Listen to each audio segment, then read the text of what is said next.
Johnson Wax program with Fibber, McGee, and Molly.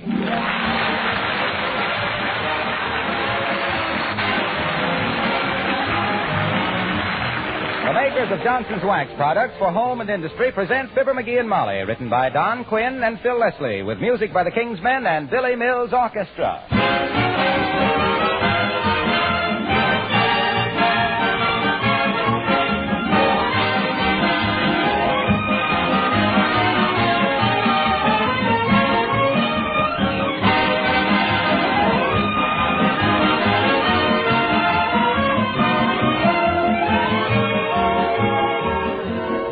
What two things are you most anxious to have in your home? Aren't they beauty and cleanliness?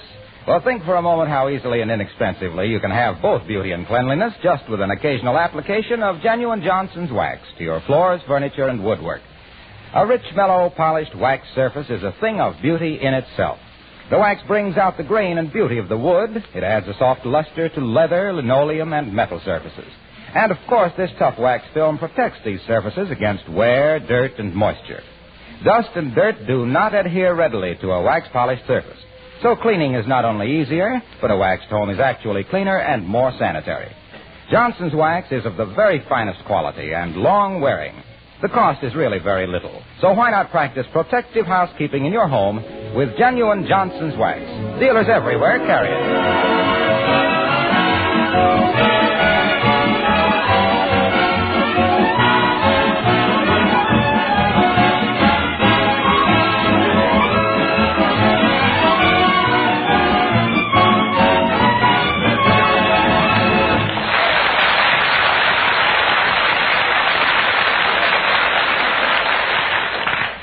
There are certain people who simply won't admit that nature does anything right. They are the kind who gild cattails, paint Whose Little Tootsie Are You on the shells of baby turtles, and clip poodle dogs to look like anemic lions. Here's one of those people now, as we meet Fibber, McGee, and Molly.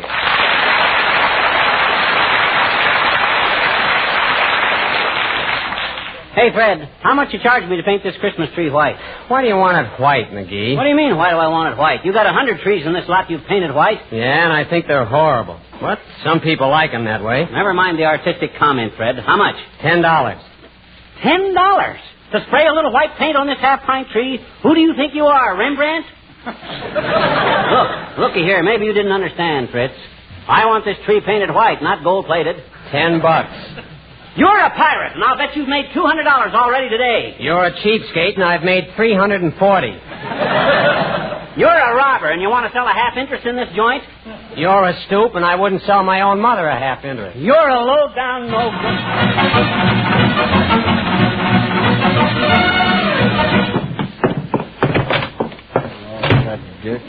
The dirty swindler. $10 to spray a little tree white. The rat. Cheating people right and left. Making $400 a day. The chiseler. I don't know whether to report him to the OPA or make him a better offer for a half interest. Low-down chiseler. What's the matter, McGee? This time. That guy, Fred Corrigan, that runs the Christmas tree lot at 14th and Oak. That dirty pine broker. Wanted to charge me $10 to paint our Christmas tree white. Well, that does seem a little high, dearie. But think of the work there is to it. Putting all those needles back on after the paint dries.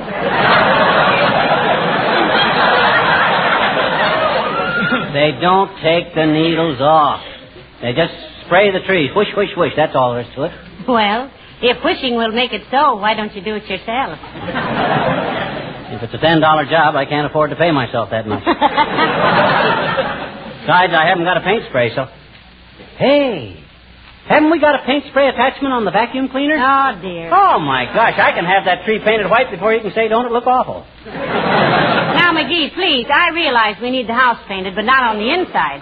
Let's leave the tree green. Oh, you'll love a white one, Snooky. It's the modern thing. Nobody uses green trees anymore. They're outmoded. You don't say. Well, tell me, Salvador. What color snow are people using this year? Chartreuse? No kidding, Molly. White Christmas trees are all the rage. Everybody. They must be. They throw me into one. Now, look, sweetheart, just put the tree up and trim it. I love a green Christmas tree.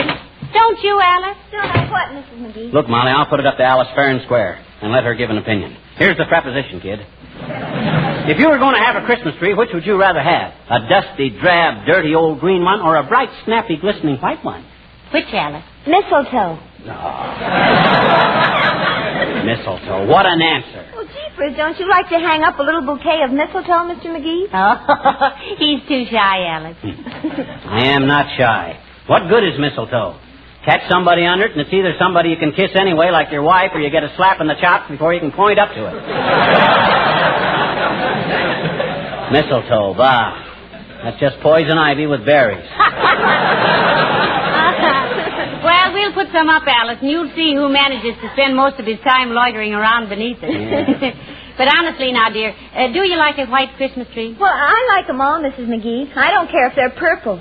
Gertrude always has a white one, though, and she likes them. Who's Gertrude? We know her. Oh, she's the boy who always rides past here in the cream-colored Cadillac and honks his horn sister. Ah, yes. I see. Well, himself here used to go with a man who owned a Stutz Bearcat's knees. Yeah, but I gave her up for an old guy with a broken-down Maxwell's daughter. But honestly now, Alice, don't you really prefer a white Christmas tree? Well, I got awfully tired of them, Mr. McGee. When I was a little girl, my father gave us kids some little tiny paintbrushes and told us to paint a Christmas tree white. Heavenly days. Wow. It must have taken you children a long time to paint a tree with little brushes. How long did it take you, Alice? Oh, we never did get it finished. But it kept us off the streets till we were 18 years old. Well, I got to wrap some presents. See you later.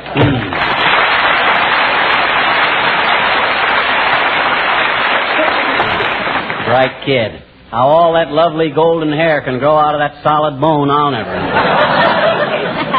Oh, she's awfully sweet, though, McGee.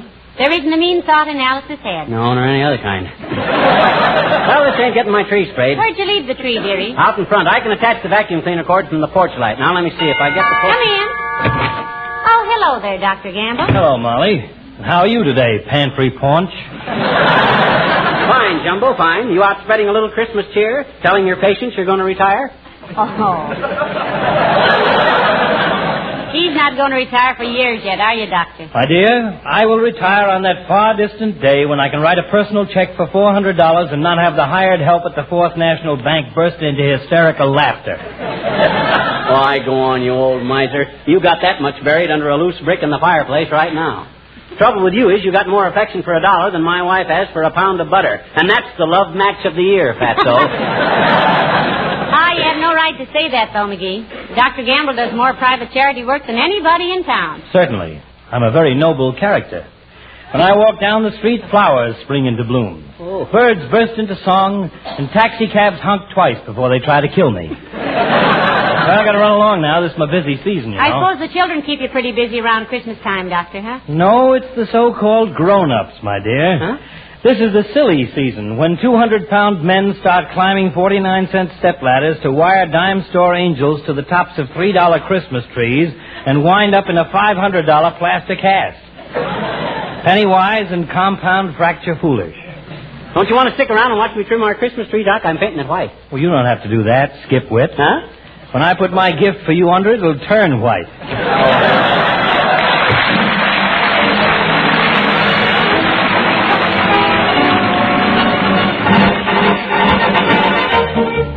Billy Mills in the orchestra and the Parade of the Wooden Soldiers.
doggone thing, there it goes again. Clogs up like a sentimental woman at a sad movie. What seems to be the matter, dear? This paint spray goes along all right for a minute, then it chokes up. And when it comes loose again, it throws a blob of paint that'd knock IQ out of the balcony. Well, pound it on the porch steps.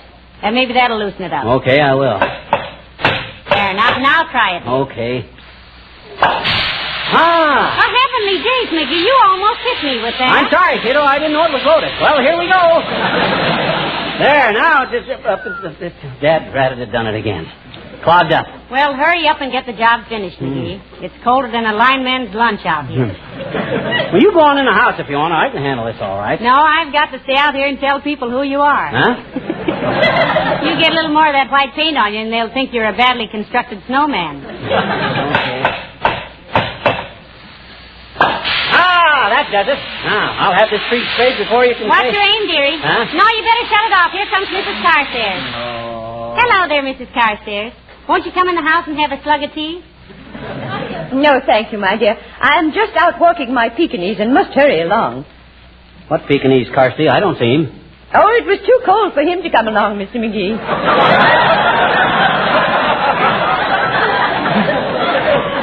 But as long as one of us goes out, he's satisfied. It's really a sweet little dog, Millicent, from what I've seen of him. Personally, I wouldn't have one of them four-legged dust mops as a gift. Give me a man-sized dog. I ever tell you about the hunting dog I had once, Carsty, by the name of Durante? Durante? Yeah, what a nose that dog had.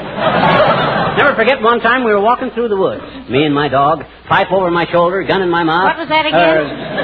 Gun over my shoulder and pipe in my mouth, when all of a sudden Durante freezes. He's on point. Nose quivering, tail out like a ramrod. 1 foot in the air. I raises my gun, walks slowly forward, and there, not 10 feet away, was a guy sitting on a stump. That was quite a dog, Mr. McGee. Trained to flush game wardens, was he? No, sir. I bawled the dog out, and then I was never so ashamed in my life. It was the smartest thing he'd ever done. Why? Well, sir, I got talking to the guy, and you know what? His name was Partridge. Oh. Henry W. Partridge. Wasn't that wonderful, Carsty? No, I don't think that's so remarkable, Mr. McGee. In the light of what a police dog of mine once did. What was that, Millicent? After all, it's so cold out tonight, the bologna won't spoil. Well, this dog of ours was extremely intelligent. Mm-hmm. One day I had him in the post office, and I noticed he was staring at the police posters on the wall. Suddenly he dashed out the door and was gone. Probably went out to steal an apple off a fruit stand, Carsty. No. When I got home, he was gripping our butler by the vest pocket and was barking into the telephone which he'd knocked off the table. When the police arrived, it turned out that Jarvis was wanted by the authorities in 3 states. Yes, but why was your dog holding him by the vest pocket, Millicent? That was where our butler kept his fountain pen. You see, he was wanted for forgery. Well, so nice to have seen you. Good evening.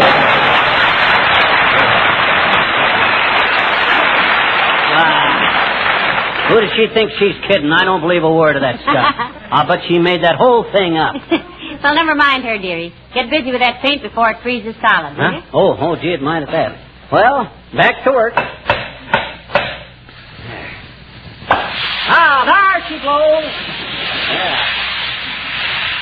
Yeah.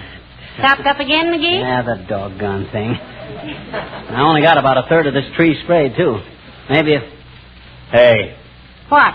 How could Carstairs' dog be gripping the butler by the vest and barking into the phone at the same time?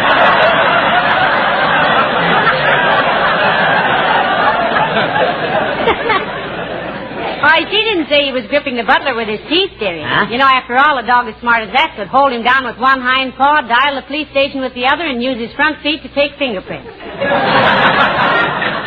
Yeah, maybe, but how she... Oh, well, why should I worry?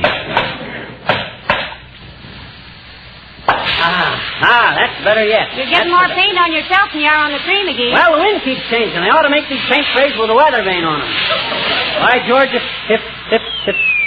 Ah, dear. In the time you've taken to get this tree a dirty gray, Pet, I could have whitewashed the Kaibab National Forest with a flip gun.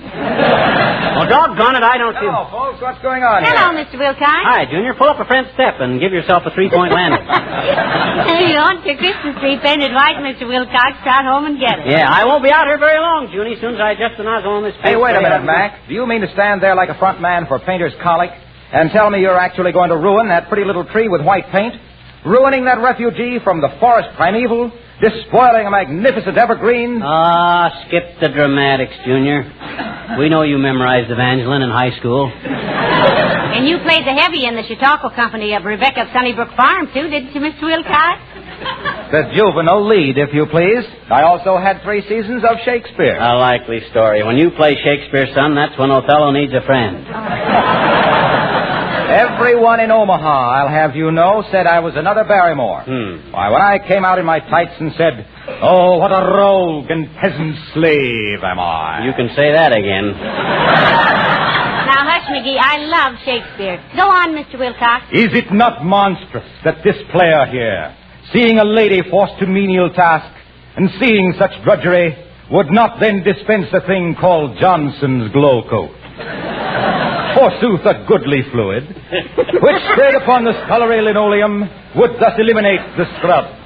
No rub, no bump. Just pour it on, and in 1/3 the time it takes for our glass to turn, it dries. If Shakespeare ain't in the public domain, this 2-bit Orson Welles is going to be sued for $9 million. Ah, yes, it dries. And so mirror-like it gleams. The porridge spilled, wiped off, leaves not a single spot. The labor saved, the hours gained, the beauty seen. 'Tis glow coat. Beloved by chatelaine and serving wench alike. Your nearest dealer. Hey, now wait a minute, Mr. Wilcox. Is that in Hamlet? My dear girl, it's in every hamlet, every village, every town, city, and metropolis. Every place where a housewife takes pride in the appearance of her kitchen. And if I don't get back to the office in the next 10 minutes, I'll find myself back in Chautauqua. So long, kid.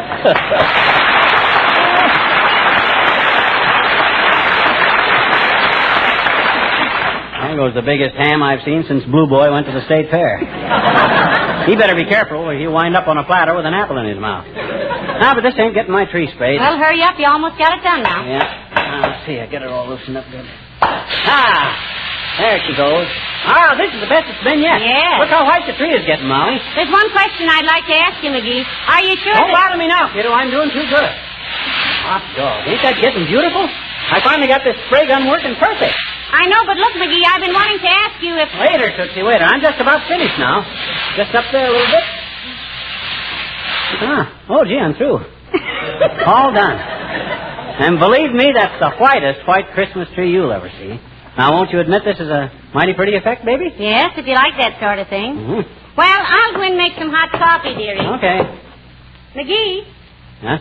whose Christmas tree is this on the front porch? Oh, that's the one I bought this morning that I'm going to paint white. What? Oh, my gosh, what tree did I paint? The one that's been growing there in the yard all these years.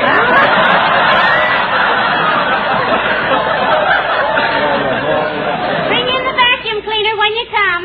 Of all that dead. If I ain't the dumbest bloke that ever drew breath. A wise guy. A know-it-all. Can't tell one tree from another, one that's growing and one that ain't. I'm a sapit. I'm a brainless, incompetent, ham-handed butterfingers. If I wasn't so stupid, I'd never let me sit here and insult myself like this. Dad rat the dead. Hi, mister. What's the matter? I know that voice. Is that you, Teeny? Sure it is, I betcha. What you sitting there with your head in your hands for, mister? Got a headache? Want me to get you an aspirin, Want me to, No, thanks, sis. Medicine won't touch the kind of headache I got.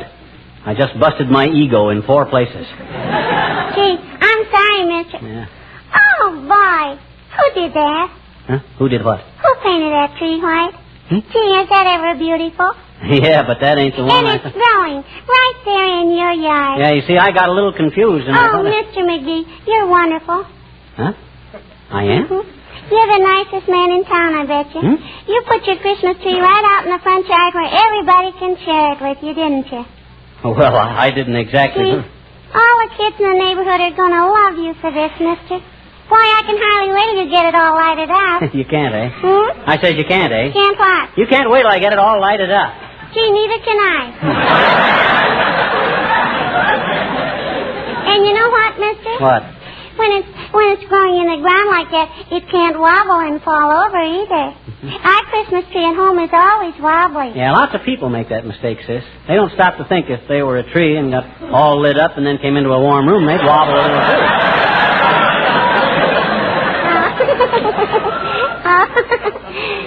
Skip it. So you think it looks all right out here in the front yard, huh? Oh, boy. I'll say. Now all the little children that haven't got Christmas trees can come and see yours, can't they? Yeah, I kind of planned to get a lot of little bags of candy and stuff and let the kids help themselves Christmas Eve, sis. I just planned that. Think they'd like that? Gee, will they ever? And us kids will sing. Sing what? You know, the song we sing for you every Christmas time. 'Twas the night before Christmas, the one we just recorded. Oh. Would you like to hear it now, mister? Would you? Yes. Yes, I believe I would, sis. Okay. Hey, Kenny, Johnny, Buddy, Randy, come here. He wants to hear it, all right.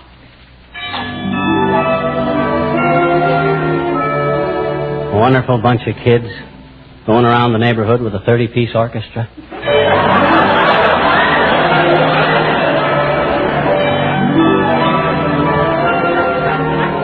Was the night before Christmas and all through the house.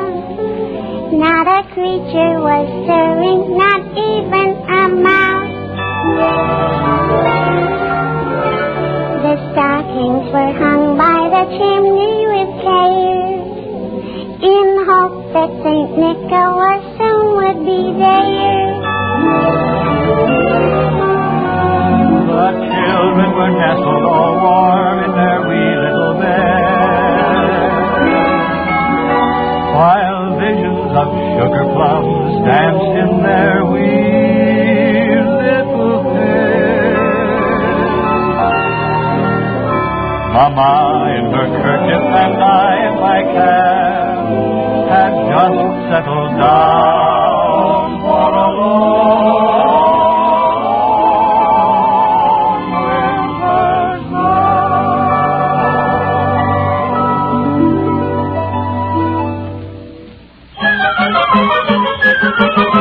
And along there rose a clatter. I sprang from my bed to see what was the matter. Away to the window I flew like a flash, tore open the shutters, threw open the sash. Then, what to my wondering, I should appear but a miniature sleigh and a tiny reindeer. With a little old driver so lively and quick that I knew right away that it must be St. Nick. Oh, bundled in fur from his head to his foot, old Santa was covered with ashes and soot. I drew in my head and was turning around when down the chimney he came with a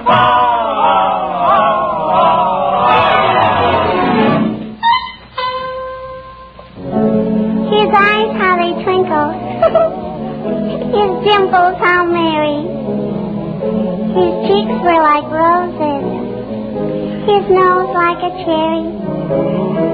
His droll little mouth was drawn up like a bow. The beard on his chin was as white as the snow. The stump of a little old pipe he held tight in his teeth, and the smoke went around and around and around his head like a wreath. He was so chubby and plump, all right, jolly old elf. And I laughed, and I laughed, and I laughed when I saw him in spite of myself. He had a broad face, and a little round belly. It shook when he laughed, like a ball full of jelly. He gave me a wink of his eye and a twist of his head. A chuckle and a smile I knew all the while I had nothing to dread. He spoke not a word, but went straight to his work and filled all the stockings. Oh, boy. Then turned with a jerk, and laying a finger aside of his nose, and giving a nod up the chimney he goes.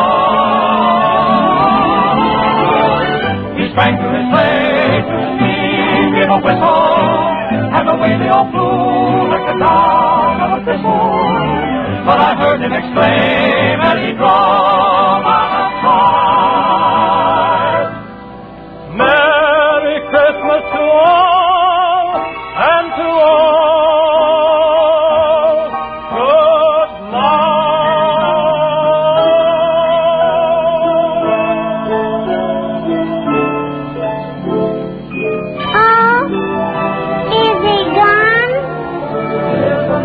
after Christmas and all through the house, not a creature is stirring, not even a mouse. The presents are scattered and broken, I fear, and St. Nicholas won't come again for a year. Children are nestled all warm in their wee little beds, while memories of sugar plums dance in their wee little heads. Mama in her kerchief and I in my cap are settled at last for a long